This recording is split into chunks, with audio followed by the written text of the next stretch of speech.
All right, have a good one. There's some scary people out there. I'm going back inside now.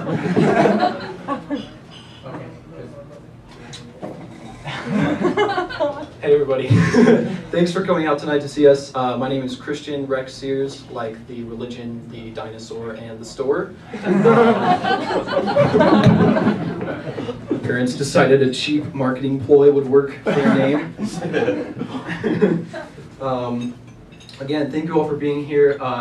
It's really great to have a pretty decent crowd. This is my first time doing stand-up, which is exciting. Yeah, woo, yeah. So yeah, pop in the stand-up cherry. Hopefully it won't be too short or unsatisfying. Hopefully not too much blood. Okay, sorry. Yeah, so that's about my act. No, so yeah, with stand-up, you know, it's interesting. I haven't really done this before. I just thought, like, I might be decent at this. And you know what the really talented stand-up guys do is just the way they go throughout the world. They see things, they view everything with this lens of humor. They share it with you and make kind of boring things sound funny. But every once in a while, God or Vishnu or Buddha or Charles Darwin or whoever you believe in kind of gives you a freebie, you know, throws you a bone. And that's what happened recently. I was going home from the gym with my buddy Jack, because bros lift weights, yeah. Recent studies show that if you pick up metal shit, it builds muscle. So we were on our way, he was going to drop me off, and we're coming up this pretty busy street, 21st South. I mean, it's like 2 lanes each direction, there's like pretty high-speed traffic, and we're just going along, minding our own business, when all of a sudden, see, I've adapted the standard chill stance, he's adapted the don't give no fucks driving stance, we're going along like that, and I'm like, holy shit, Jack, there's a chicken! Boom, I just truck that motherfucker, he's just gone! And like, I tell Jack like a half a second before collision, and Jack like slows down just enough. He just pumps the brakes just enough so the death is like prolonged a little bit. You can really feel just like boom, boom. You know, it's not just like gone. It's like a little prolonged. And we, you know, we're like, oh my god. So we turn off on some side street. We look at each other for a second. We're like, should we feel bad about this?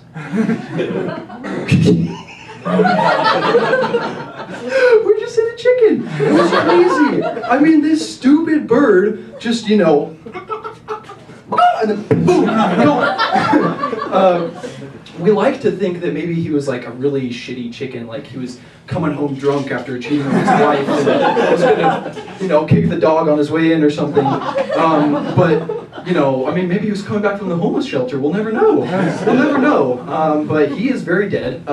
We went back to investigate the scene of the crime, and there was nothing but just feathers. That was it. Just for like a solid like 30 yards, just a lot of feathers. And like we didn't find anything else, so we thought there was like explosion on impact or something. We thought there might be like 2 smoking chicken legs and like a mushroom cloud or something. Like we just didn't know what the hell happened to this chicken carcass, and we were very perturbed. We were like, maybe we should call those alien shows from the History Channel. And we're like, guess what?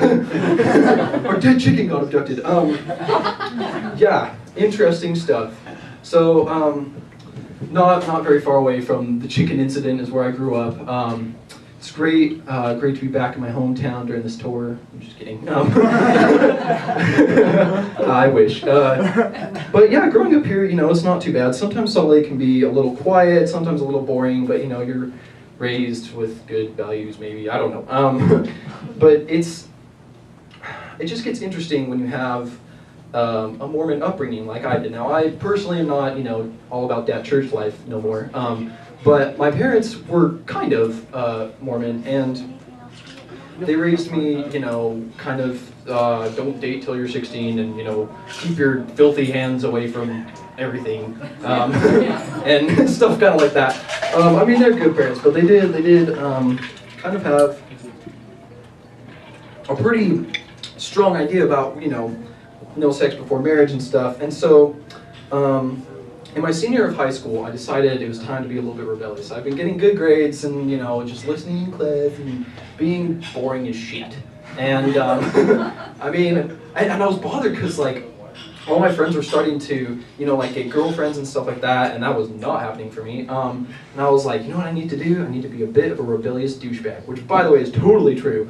Like, you gotta be a nice guy, but, like, with a little asshole seasoning on top, you know, for flavor.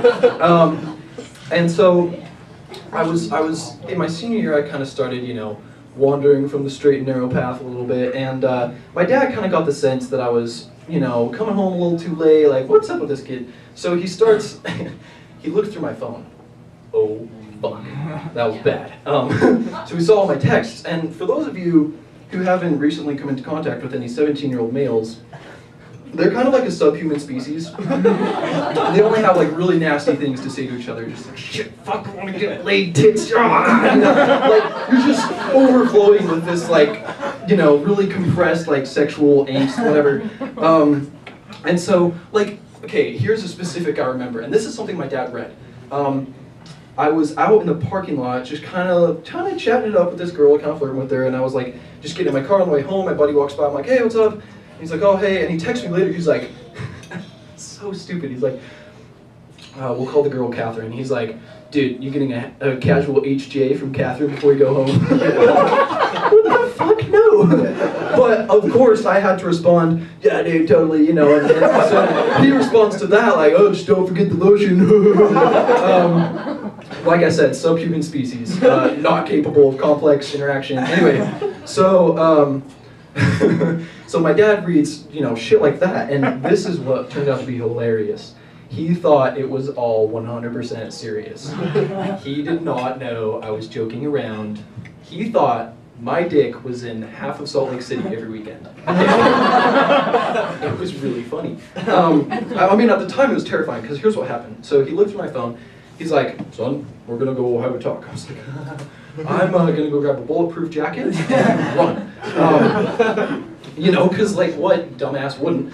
And yeah, so he, like, sits me down at this restaurant. He's like, son, I need to ask you a question. Are you a virgin? I mean, unfortunately, that whole, like, put my face on a girl's face thing, that was still unsuccessful. I didn't even got that far. And I'm being asked if I'm, you know, doing who the hell knows what on the weekend. And so then, you know, he also looked through and he saw some conversations I had with a buddy who I didn't ask for permission to share his name in this joke, so we'll call him St. Francis. And St. Francis and I were hanging out with these girls on the weekend, and, you know, we were like, hey, let's watch some scary movies because then they might cuddle with us. Yeah, and, you know, it worked, you know, and, like, back then, as, like, poor as we were with girls, or at least me, like, if I managed to get her to lean on me a bit during a scary movie, it was...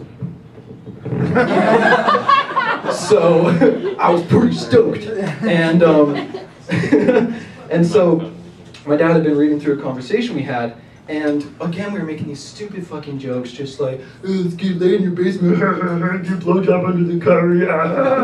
You know, just retarded stuff.